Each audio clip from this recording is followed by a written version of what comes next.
This is the official EFL Podcast. Hello and welcome again to the podcast. With it being the international break, we're changing things up a little bit this week. We'll be discussing the main talking points in the Championship and previewing the action in Leagues 1 and 2. And who better to join me and discuss those talking points than Sky Sports EFL presenter David Prutton, alongside former Wolves and Birmingham defender Roger Johnson and Colchester player coach Jamal Campbell Ryce also joins us. David, where else to start than with Cardiff City, though Neil Warnock is the latest managerial casualty. Quite a heartfelt statement coming out of the club as well this week. Yeah. How important is it that we remember the good he's done at the club, though, in his time in South Wales? Well, to clarify it as good, I think it's nothing short of miraculous what he did with that squad, especially when he took it over midway through a season where it was looking a little bit tricky, and he took them over. Second half of the season did very, very well. Then obviously the next season got promoted. It was a phenomenal achievement. We can't undervalue it or underestimate it at all. There's ginormous clubs in that division that have not done what Cardiff have done within the space of the last 3, 4, 5 years. So I think, yes, it's heartfelt, it's emotional, especially given the tragic circumstances of what he had to manage away from the pitch with regards last season. I think he did that with great dignity, grace, honesty, and he really put everything into perspective. And I mean, they were only a win away from actually staying in the Premier League, weren't they? So, yes, I think he perhaps found himself in a position where this season didn't start. I mean, as well as it did in the promotion winning season, I think it's 10 points worse off the out at the same stage at this moment in time. So it's a phenomenal achievement. It seems like you say, emotional, but perhaps a natural parting of the ways. I think whispers of what he wanted in the summer with regard to getting players in didn't come to fruition, which meant that he had a squad which was very similar to what he had over the past couple of years, trying to do the same thing, which I think would have been very tricky indeed. And you can't underestimate it, and I'm sure Roger will come on to this. You can't underestimate the size of that club. Yes, in British football, but in Wales, there's a commentator friend of mine who's worked in the game for a very long time, did a lot of work back in Cardiff, covering Cardiff. I mean, in the Ninian Park days when they were coming up, and he alludes to the fact that they are very much the Manchester United of Wales, the ginormous. The focus is all on them, and what Neil got from them to get them into the Premier League was absolutely amazing. So I think it's a shame that he's gone, because he's a wonderful, wonderful character. And he said at the start of the season this was his last one, but I can't see for a second that he's not going to plot up somewhere else and either help someone get promoted or save somebody from relegation. Yeah, Roger, we've seen previously teams have struggled when they have been relegated from the Premier League. You've had the experience at Wolves, of course. Is that what we've seen so far this season at Cardiff, or is that overestimating what the problems at the club? It's a good question. I mean, sometimes you can't legislate for a league position. It's one of them. It's such a hard league. I've said it on the podcast before. So to just assume that you're gonna come down from the Premier League and be straight back up there, it doesn't always work like that. And Cardiff, along with a string of a lot of other clubs who have had that fall in the relegation, and they struggle. There's so many good teams in that league, and yeah, touching on how we were as a squad, and the managers tough season. They kept changing manager, but certainly with the squad we had at Wolves that year, there's no way we should have been in the position we were, but we found ourselves in it, because I mean every week is a tough game. Every place you go, home or away, it's not much of an advantage now. The league is so good. I said it. You can't just think you're just going to be straight back up there. So it is disappointing for everyone involved.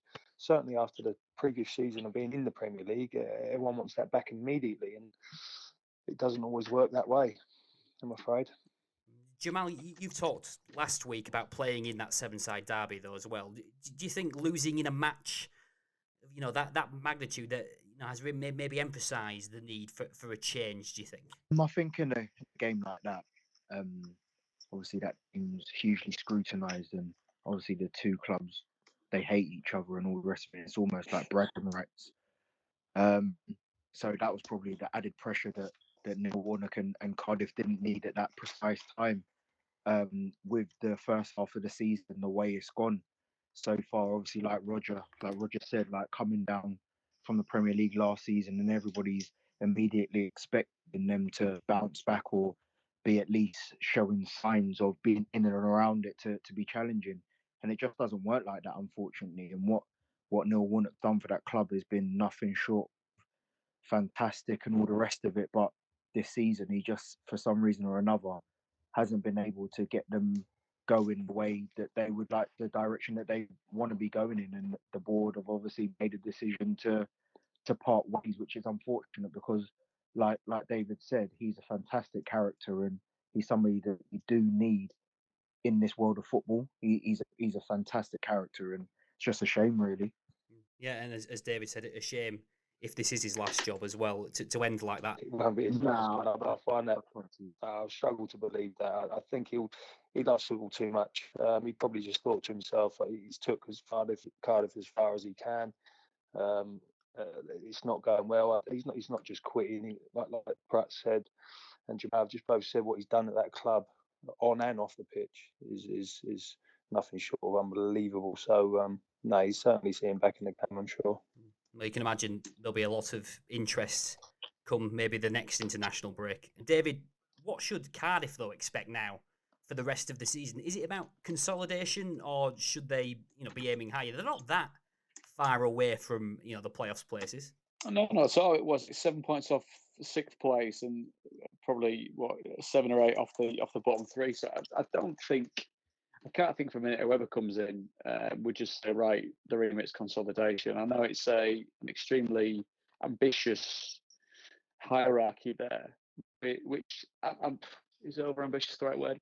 Maybe in a sense, you look at the team that played at the weekend, and if you're looking at what you need to be in the makeup of a team that is going to get promoted,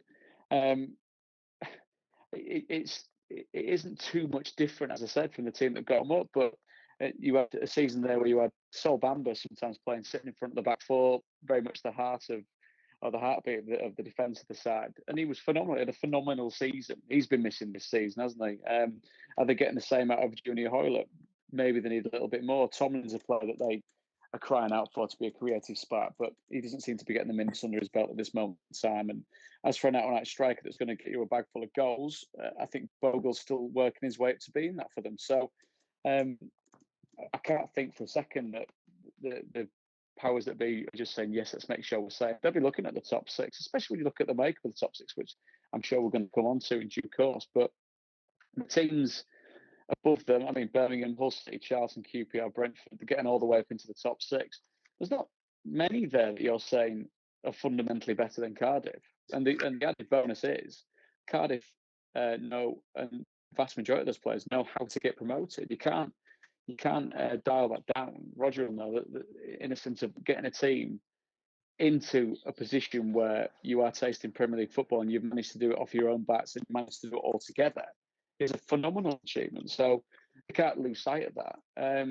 So no, I can't think for 1 second that the people that are in charge there, once you've tasted the Premier League, there's that presumption, as the fellas have been saying, that that should be your first pot call. It's a hell of a lot harder than that. Newcastle made it look relatively straightforward. Burnley made it look relatively straightforward. There's plenty of sides that have managed to make the league bounce out and go back in again, but it's not as straightforward as they made it look. And to get into the top six, I think they've still got to be aiming as a foundation for the rest of the season. Yeah, Roger, you also had a very successful spell of your career in South Wales, a very passionate fan base, as you know. What does it take to succeed at Cardiff, though? Well, the first thing Pratt said in this podcast was that they are a humongous club.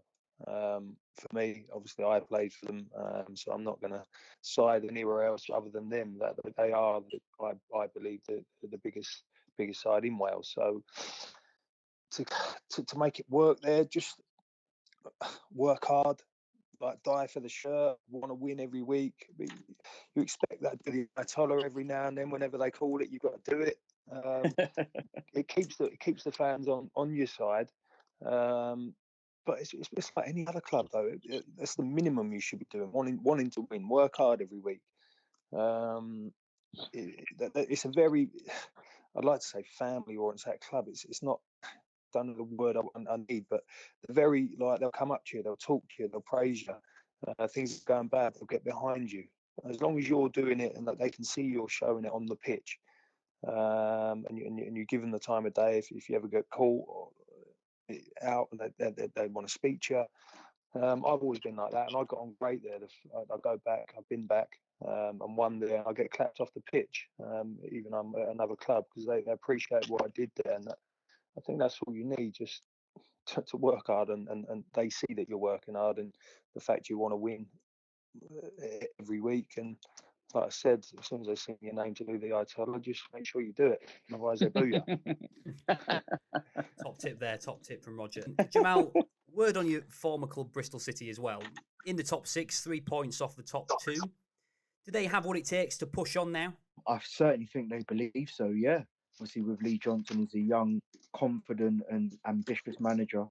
And obviously, in their last 6 games, they've only lost 1 game. So they found themselves in and around it. And I think what's really helped is they got the experience of Ashley Williams back there, steadied the ship immensely at the back.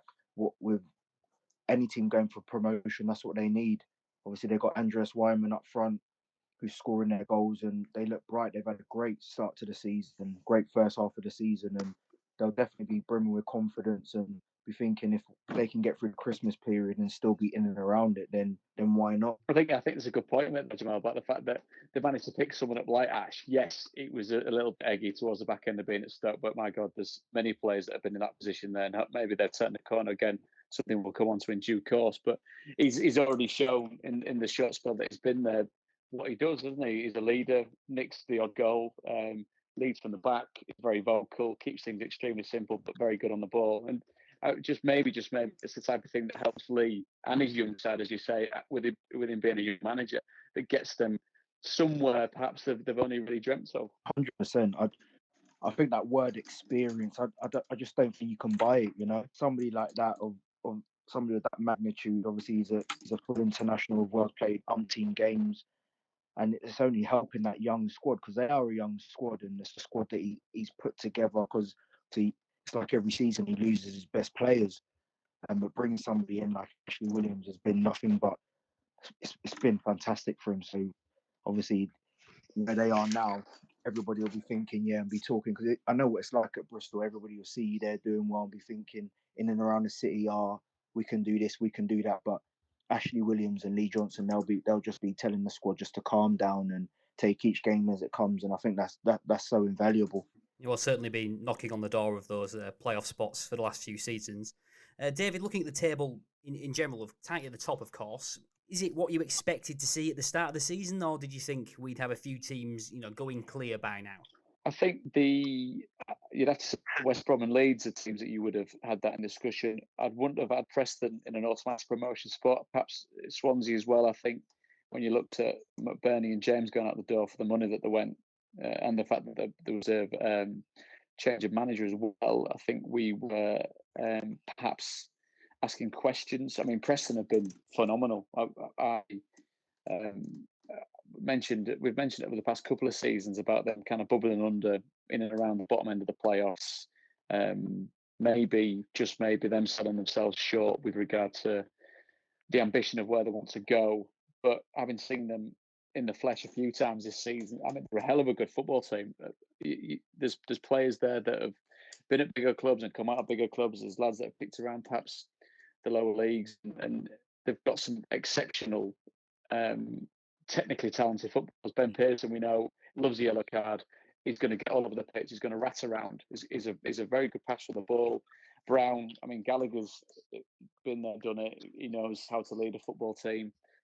Dan Johnson, obviously, has been struggling with injury in recent weeks, but they've got so many technically very good players that you can't dismiss what they've done so far. I was speaking to Alex Neil the other week, and he was talking about getting promoted doesn't need the best squad, it needs the best team, which I thought was quite a pertinent thing to say, because he's absolutely right. Obviously, that best team is at the very mercy of form and fitness and suspensions. You get 2-3 of your key players out for extended periods of times, and your squad's not deep enough, that's when you're going to struggle. But as we've seen teams that, take the Wolves side, for example, minimal changes over the course of a very long and arduous season that can get you into the Premier League. So I think they've done fantastic well. West Brom have been extremely entertaining, and I've enjoyed Slaven's take on it of, yeah, it'd be nice if we didn't concede as many goals, but we seem to score them pretty well. So, you know what I mean?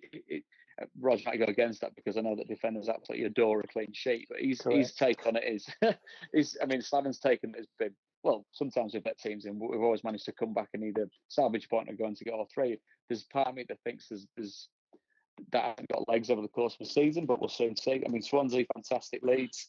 Yes, perennial favourites. They've got to deal with the weight of expectation. And Forest is a nice little one, 20 years outside of the top flight, a nice mixture of the cosmopolitan, the exotic, young, homegrown, and also the old stager coming back in Michael Dawson. Seems to be working at this moment in time, but it's such a clutch of teams down to probably about 10th or maybe 11th way looking at Charlton, Hull City, that it's been refreshing in a way that no one's run away with it, because that means that over the course of Christmas, we'll see what the mettle of all these teams are, see who comes out into the new year in good health and in good form. Yeah, certainly hard to call so far. Who surprised you most out of the teams that are up there, though, Roger? As David says, Preston seem to be getting a lot of the plaudits for the way they've started the season, of course. Yeah, I don't think you can argue with the plaudits they're getting. Probably weren't many people's favourites to do as well as they have done so far. Personally, I watched a lot of the start of the season. I am actually quite surprised West Brom are where they are. But fair play to them, they are top of the league and haven't run away with it yet, but certainly they're on merit. Like Pratt said, I'd like them to concede a few less goals. And I think if they can do that, then they'll be a very, very hard side to get off the top of the league. But Forest probably surprised me a little bit being there. Bristol City, I mean, he's been there or thereabouts. He's been there a long time, Johnson. So for them, I hope he finally can have a crack at it, push his way up the league and maybe get to the autos, but certainly the playoffs. But it's so wide open. Like Pratt said, they're all the way down to Charlton, even Hull. So, I mean, it's so close when you look at it, just to them at that sixth spot. Bristol City sat on 28 and all the way down to 13th is on 22. So, that's a week's football with the Saturday, Tuesday, Saturday. If there's a midweek game, it only takes results to go your way and you just go on a little run. That's all it is in the Championship for me. If you can put a string of 10 results together, wherever you are in the league, you'll find yourself there or thereabouts the playoff situation. So, yeah, certainly going to be an interesting one. Looking forward to seeing how it all ends up. Yeah, Jamal, after this international break, games come thick and fast, of course, towards Christmas. Is this the first marker of the season, do you think, knowing that hectic schedule that's about to come up? Yeah, 100%. Teams will, at the start of the season, they'll be like, let's get to Christmas and see where we are. We can go again from there. I think Roger just touched on going on a run, and I think that Christmas period is absolutely vital. You know, if you want to really do things and stand up and be counted for, the Christmas period is absolutely perfect for it. Like, the games are really thick and fast, and you can find yourself mid-table and then jumping up into the promotion positions. So yeah, I think it's massive, and that Christmas period, I think that's when everybody will be looking to use their whole squad, because the games come so thick and fast and the injuries and all the rest of it. And sometimes it's like, who can come out the other side of the Christmas period having a good period, and then they just go on from there. Yeah, David, at the bottom things look tight as well. Different approaches taken by clubs as well in dealing with those situations. Some opting to change their managers, others sticking to their guns. Is there a right approach for clubs in those situations? Well, the proof of that comes at the end of the season. If you're under the dotted line and you made a change, it was the wrong decision. If you're over the dotted line, you made a change, it was the right decision. I think Barnsley at the very foot of it. What Daniel Stendel did last season was fantastic. A style of football that Barnsley fans knew and loved. I think we might have mentioned it on the pod before about possibly one of the only managers that gets sacked and gets a party thrown for them by the fans because they appreciate exactly what he did and how much they loved him, which is just bizarre. So that hasn't worked at this moment in time. Stoke, he's been in charge for one game. They scored 4. First time they scored more than 2 goals in nearly 90 football matches. So he's had Michael O'Neill has had an obvious instant impact, and I'm sure the lads will back me up. Being cynical on footballers, that it's amazing that extra yard that you find when suddenly a new pair of eyes is watching you. So, I can make that chance. I can make that chance. 100%. It's like you're in trial again. Exactly, and you've got to come out and prove it. Middlesbrough, they've committed to what Jonathan Woodgate wanted to do in the course of the season. So through thick and thin, I think for the time they've got to stick with what he wants to do. Luton Town is another team that changed with Graham Jones coming in. Paul Cook, you feel is part of the furniture at Wigan, and the only reason he'll move on from them is to get a job that's further up the division. And if you go all the way up to Huddersfield and what the Cowleys have done, the proof of the pudding for them is been in the results. They've been fantastic. Okay, he gets manager of the month, and quite obviously that is when the defeat follows. That's just the way it goes. So you might want to stay away from that. But I think it only really proves itself over the course of how the rest of the season panned out and where you end up. The decision that they make at that specific period in time has to be the right decision, otherwise wouldn't have made it. But I think the one that threw us most, I mean, for Nathan and Stoke, I've got a lot of time for that man, both as a person and as a football manager. And you could see it. I mean, we discussed the timing of it from when we chatted about it last time when Roger was on with Don, when I think he got sacked 5 minutes after, didn't he? It was, but that was a ridiculous thing. We'd seen that coming for what, 3-4 months, maybe even longer than that. And the fact that they'd left it all that week until the game a couple of days later. I mean, maybe they'd sounded out Michael O'Neill. I don't know, but that was the one where you thought he'd been hanging on for a while. But with Barnsley, that short-termism of well done for rearranging the club and getting us back into the division. Now, a few games into it, see you later. I mean, they've not won, obviously, since the opening day of the season, which was a terrific victory against Fulham. But what do you expect for the next manager? Yes, it's consolidation. Then where do you then it just becomes a repetitive cycle of hanging on and hanging on and hanging on. You felt with Stendhal they're going to actually build something. He got jettisoned after half the team had got jettisoned as well in the summer. So whether I think one's the right option or not, I honestly don't know. Sometimes it works. Huddersfield seems to be working at this moment in time. Barnsley, it's not worked at this moment in time. It's toss of a coin, and it always does boil down to what the playing staff can do and is willing to do for whoever's in charge. Yeah, I think I've given you an impossible question there to answer. No change there. No, exactly. I like to challenge the Paxman style of EFL Make mine a bit podcast. easier, all right? Well, it's coming up now, Roger. Some of the more traditional, perceived bigger names down there as well, as David mentions, the likes of Stoke and Middlesbrough. Is it always harder when you're one of those teams, playing for one of those teams, because of that expectation from the supporters? Well, it depends how long the run goes on for. Yes, you're at a big club, and generally they've got the better players. They should have, certainly the ones that have just come down. But when the fans get on you, and I've done many talks on this, and I reverted to Wolves, the side we had, and we just expected, you will be all right, and it doesn't work. Then the fans sort of get on your back, and it does get increasingly harder. So the longer you go without a win and performing and stringing a few results together, that the pressure builds massively, because you are at a big club, but as footballers, it depends on the individual. I believe you should embrace that. You're at that big club for a reason, so show why you're at that big club. I am surprised with the amount of quality that is down there, but that's the Championship, I'm afraid. Like you said, Pratt has said there, the Stokes, we've talked that over and over. So hopefully that they can get themselves out of it. A good first result for him. So let's hope that carries on. But even big, massive names like Blackburn, the ones we haven't spoke about, the Derbies, who have been in and around it the last few seasons. Cardiff just come down, sat mid-table. It is just a horrible league when you look at it. It's just every club in it is a huge club. Certainly the ones that were expected at the start of the season, i.e. your Middles. But I feel for Woodgate, because he's gone in there and he's trying to get his game model across. And like Pratt said, they're sticking with it. So maybe that's just stay in the league for the season and rebuild and make everyone understand what his philosophies are. So maybe that could be one for next season.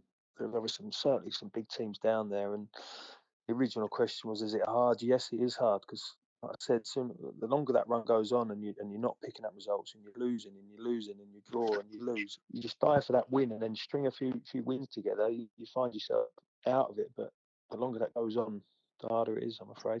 Jamal, your former team, Barnsley, one of those teams searching for a new manager as well, as David mentioned earlier on. How important is it that they make a decision on who's going to be in place now before they've completely been cut adrift at the bottom? Yeah, I think it's massive that they try and get somebody in ASAP, really, because even from when I was there all those years ago in the champ, like, was always punching way above our station. And I don't think it's any different now. They're probably the smallest club in the league, with all due respect, and can't compete with the bigger sides and all the rest of it financially, and attracting players and all the rest of it. So it is difficult for them, you know. Yeah, they've had a very, very tough start. Like the boys said, they haven't picked up a win since the opening game of the season, and they need to get the right man in. They're conceding too many goals. So they just need to get that ship steadied as quick as possible and just give themselves a chance, because if not, then, like you said, they're just going to find themselves like miles and miles apart away from the pack, and just gets harder and harder as each game comes along. They certainly look to be in a difficult position, Barnsley. Moving on to focus on Sky Bet League One now, though, and let's look at the game you'll be covering rather on Sunday, David. Tranmere taking on Wycombe. The visitors, obviously the surprise package this season, joint top of the table. Gareth Ainsworth previously played down their chances of promotion. Should he be, looking at the way things are now? He does it because that's exactly what Gareth's like, and I understand why, because he knows what that club is, where that club's come from, what they've managed to do with the resources that they've had, really kind of stretch themselves as much as they possibly could. And again, it's another man performing miracles with a club. I mean, with the greatest respect, Wycombe knocking on the door of the Championship, that's phenomenal. What he's done with the players that he's got, the mixture of good loan signings, of the experience at the very top. You don't get much more experience, and you don't get much more emphatic than the beast here leading the line. So I think what he's managed to do, and he seems to be a real totem for what Wycombe is, a team that takes each challenge on the chin and comes back asking for more, and he's done exactly that with them. The thing that you would look at from Gareth's point of view and from Wycombe's point of view, and this is not me trying to force them out the door, the big challenge for them, yes, promotion is a huge challenge, one that's just as big and really reflects, or could reflect, on how their immediate future turns out, is keeping it open, because every single job that comes up in the Championship, his name gets thrown into the mix, and quite rightly so, because he's shown that he can work within a framework which has got constraints to a certain degree, within a budget, being able to develop players. Managers from teams in the league enjoy sending players down to Gareth because they know exactly what they're going to get from him. And I think, yes, he's going to play it down, because that's what a manager should do in that instance. Yes, he's up level pegging with an Ipswich side that, as we well know, has conquered European football. So I mean, the contrast between them is vast, is understandable, is staggering, really. But what he's done, again, is fantastic, and he understands that he'll be judged now that he's in that position, whether he actually gets them over the line. And I think, without sounding biased or anything like that at all, I think the job he's done so far would be very deserving of a promotion. But he knows that he's only, just over a third of the way through, and there's a hell of a long way to go. Are you surprised, though, David, that you mentioned there the interest in him, but the fact that there hasn't been a club who's giving him a concrete offer to move up the leagues? Are you surprised that hasn't been there? Because based on what he's done, like you said, EFL's longest serving manager, promotion to League One, fighting for promotion again. It's surprising to see he's not been offered a Championship job. Well, yeah, I think so. I think if you look at perhaps what the Cowleys have done, going from non-league, not even going from non-league, going from PE teachers all the way up into the Championship, then as a comparison, then yes, you could say that you are surprised. There's certain managers that slip through the net. Chris Wilder is the man that's done it and kind of gone about it in a very different way, but he's so very authentic in the way that he's done it that he's earned his place at the top table and is quite rightly showing at this moment in time that he deserves it because of how he plays football, how he sets teams up, and how he gets players playing for him. So I think whether there's a perception element of it, I would maybe think so. They might look at what he's done with the greatest respect, little old Wycombe, but he's done it and he's enjoyed it. And I know that 99% of the players that played underneath him, I mean, you're not going to get a blanket across the board of everyone liking it, but it seems the vast majority of players that have come under his tutelage have thoroughly enjoyed it, thoroughly respected him, and had a very productive time in their careers. So I am surprised, but also not surprised in the sense that sometimes managers' journeys further up the division take a roundabout way and not necessarily a straight line. And if he does get them into the Championship, again, nothing short of a miracle. Yeah, Roger, as well as that, there's obviously this takeover that's gone through for Wycombe, so investment could be coming in January in terms of the playing budget. How much do clubs need that when they are in, I know Gareth Ainsworth probably doesn't want to saying this, but when they are in a promotion battle? It's humongous. I mean, I started out at Wycombe. That's where I did my apprenticeship. I'm so pleased for them. Like Prutton said there, that where they come from where was I? It was 99 I made my debut. So back then with Laurie Sanchez as my manager, from where the clubs come from to where they've got to now, it's amazing to see. But the backing, if they're gonna get that on top of where they are sat in the league at the moment, they should stand every chance. I just hope they can get through the Christmas period. We touched on it earlier in the show. That is a tough period. And if they can just hang around in there, I mean they pulled away from third. So if they can go on a good run now and just stick in with Ipswich up in the top two, they've got a hell of a chance, and especially with the takeover as well. And he seems to know what he's doing. He's been there a long time. Probably does deserve another job. I just sometimes hope he's not just sat there because he knows it that well. He's been there absolutely years. And does he want to step out of that and test himself? I think he should, because the proof's in the pudding. He's had promotions. He seems to know what he's doing with what he's had to deal with financially, with on pitch, the players he's allowed to bring in, budgets and all that. Certainly with the takeover now, the sky's the limit. So if they can stay up there this season, it'd be unbelievable, because it is really little old Wycombe, like Pratt said there. It's never been a humongous club, so to be punching in that league and to be on the verge of being in the Championship, I mean, you just, it's unbelievable even thinking about it. So fingers crossed. I always look out for the results, and hopefully they can keep in there and get over the line. Jamal, does it make it easier sometimes being one of the so-called smaller teams? David and Roger have touched it there, Little or Wycombe. When you're in that promotion battle, a lot less pressure on them compared to the likes of Sunderland and Ipswich, of course. Yeah, absolutely. Nobody would have thought. I think the lads have touched on it there. I feel like I'm echoing them a little bit, and they're absolutely spot on. Nobody would have thought at the start of the season Wycombe will be doing what they're doing right now. And I think everybody down there at the club would have been thinking at the start of the season, let's consolidate ourselves in League One. Like, let's survive and then try and build from there. And you turn around and you see what they're doing, and obviously with the talk of the takeover and all the rest of it, they're probably actually saying, like, what is it that we can actually do this season? Because like the lads just said there, it's absolutely phenomenal what they're doing, and rightly so. Gareth Ainsworth probably being touted by bigger and better clubs. Does he want to move on? Because it would almost seem like it's a job that's not finished yet at Wycombe, giving himself an unbelievable chance there for them and the players. It would be something unbelievable if they could.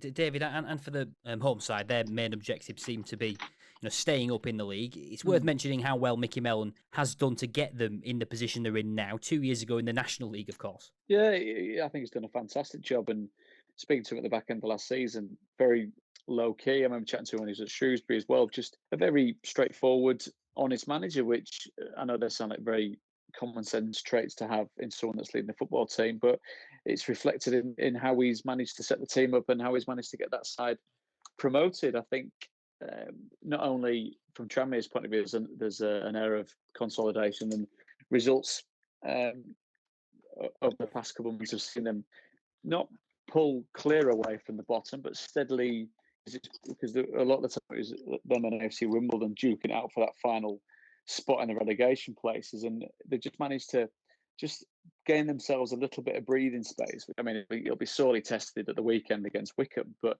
not only have you got a team that wants to consolidate and prove itself at this level, so is Mickey. You look at the teams that has managed, the leagues that has managed in, and you're not telling me there isn't an ambitious manager there that wants to prove himself at League One and above. I'm sure he's part of a club that, as we've seen, has managed to fall completely out of the system altogether and get their way back into it, and wants to take them to a position where they've experienced before. So I think the way he's gone about it, as I said, understated, knows exactly what he's got with a playing staff that he can trust.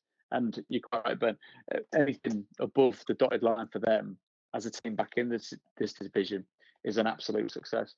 Yeah, Roger, I've spoken a lot about him before on the podcast, but James Norwood going to Ipswich was a massive loss for Tranmere in the summer. How difficult is it losing what was one of the best goal scorers in England last year? It is hard. I mean, I've been there myself. You've got a player there that's going to bang that many goals in for you and end up losing him. Yeah, you think, right, where are the goals going to come from now? So it is hard. He's deserved that. I'm pretty sure he got League Two Player of the Year, so he deserved his move. But then that just opens the door up for other players to think, okay, well he was the main man. Now it's time for me to step up. I mean, they're sharing the goals out with Payne, I think 4, and Banks and Murphy with 3 apiece, and they're doing all right. Of late, the results have been okay. They pulled away, like Pratt says, a little bit. Certainly losing your main striker. No one likes to lose your main striker. But like I said, it just opens up doors for the other lads there to prove that they can cut it. But yeah, I'll step into his shoes and I'll try and fill them. But like I said, they're sharing the goals out, and they're not drastically in danger. They pulled themselves out with some good results of late.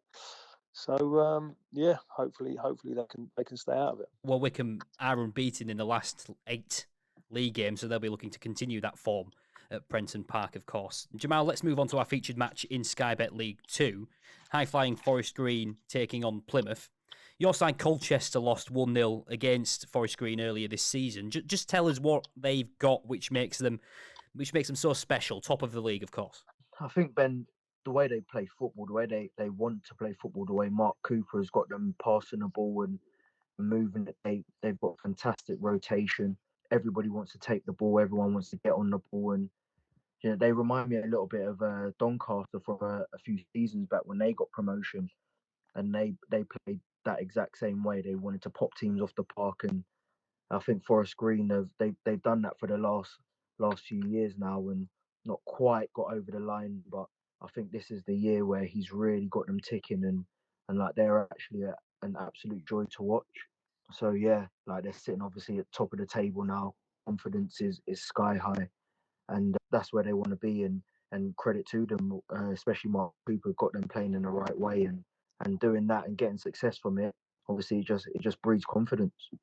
David, you of course covered Forest Green's playoff semi-final defeat to Tranmere last season. How much character have Mark Cooper's side shown to come back from that quite a traumatic defeat as well in those circumstances? It was, and the diversity of emotions was there for all to see, wasn't it? It's a wonderful couple against Tranmere. It wasn't such a wonderful couple against Forest Green. So I think to get the bit between the teeth, I think that we're going to try and do it a little bit more straightforwardly this season. I'm not saying that would have been the secret chat in the dressing room at the start of the season, but I think teams that have the character to be able to go, as it looks at this moment in time, to go one step ahead of where they went last year, is phenomenal, really. And again, I think we've spoken about Wycombe in the early part of this. We spoke about Cardiff at the very top, about teams that the presumption of where they should be, and there's the expectation levels vary from club to club. But for Forest Green to be in League One would be a tremendous achievement.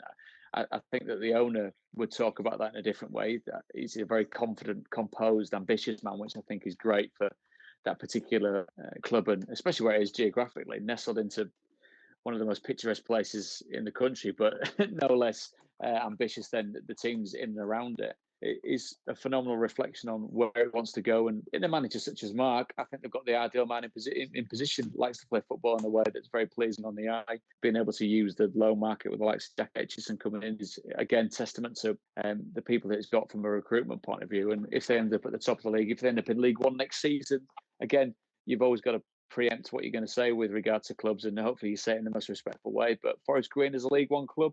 Unbelievable achievement if how it turns out. Looking at Plymouth though, Roger, they were many people's favourites for promotion at the start of the season, but languishing in mid-table. Do you think the pressure is already starting to grow on Ryan Lowe a bit? Probably a bit early to say the pressure's too much. Given their results of late, they've not been overly bad. They've won a few, drawn one, and I think lost one. So it's not that bad. Push the panic button just yet. I mean, he's clearly got promoted at the last season with Bury. I believe he's a good manager. I've heard lots of things about him. He took a lot of players from Bury with him that he thought could do a job there. Too early, I'd say, for the panic button to be pushed. As I said, the results haven't been that bad. League table-wise, it's not that bad either. They're not a million miles away. They're not cut adrift. So, no, I'd say stick with it, because does do my head in a little bit when people do push the panic button and sack managers. Well, where do you go from there? Who do you bring in? Are they going to get the better out of the players? Because all managers need a little bedding in period. Have they got time for that? Probably not. I mean, he is a good manager, so I'd say for me, stick with it and grind away. That's what football's about. I'm, of course, playing devil's advocate a bit there as well. Jamal, though, and they're only 7 points off the top 2 as well, we should be mentioning, and 4 points off the playoffs. We talked about the importance of staying in touch going into Christmas last week. Is that the case here at Plymouth, do you think? Yeah, I think touching on what Roger just said there, I think it's crazy that people even talk about him being under pressure. Like, obviously, he's just come in this season with a new squad, and the players that he brought in after what he done last season at Bury. We all know the strains and struggles that he went through at Bury last year. I think he's doing fine. I think they're in a very good position. They're in touching distance of both the playoff spots and the automatic spots. So I don't see what the problem is. We've not even got to Christmas yet.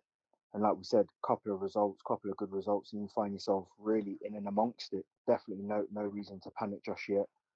And again, another manager that's got his team playing the right way, probably still needs to find his best 11 and all the rest of it. But he's probably got arguably the best player in the league in Danny Mayer, and he can cut any defence up open at any time. So once he starts ticking and really getting into form, I think they've got a game in hand with the 5 teams that are above them. If they win their game in hand, they're 1 point off the playoffs. This is what so I mean. It's crazy to even think that the pressure's on him. It's madness. Madness. They'll 100% be there or thereabout come the end of the season.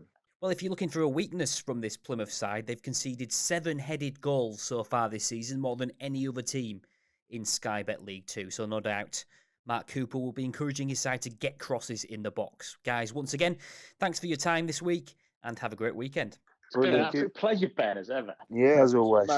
The official EFL Podcast. The best reaction to all the match action. Available every week.